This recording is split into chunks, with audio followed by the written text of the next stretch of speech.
going back to planning, what's the goal? What do you want to do? What do you want to accomplish by owning Bitcoin? What value do you see in it, and what value does it play in your portfolio and overall life? And I have that conversation with everything that our clients are invested in that we do here. We have that conversation.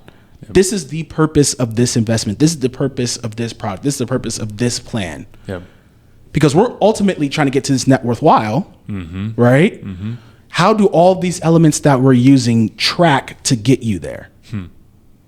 And if you can say, hey, okay, this is an investment piece like, like the stock market, I would say, I don't know if it's the exact same thing. Yeah. I would say there's pros and cons to it. I would say I could see how you could potentially inflate the two, but I wouldn't say it's the exact same thing. I would say it's a speculative asset with speculative risk. Yep.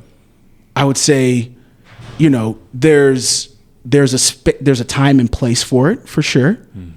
If you want to own a percentage of it in your portfolio, I think there's a space for that. If you want to say it's your entire portfolio, I would potentially push back on that, right? I would say diversification is crucial in any portfolio build. Yep. Is there an element of FOMO? Yeah. Okay, let's talk about that, Yeah. right? So there is definitely a dialogue, and it's not a one size fits all when it comes to crypto, or hopefully specifically, I don't want to say hopefully, most people are saying Bitcoin and crypto, interchangeably. If we're not talking about Bitcoin, that's probably another conversation, right?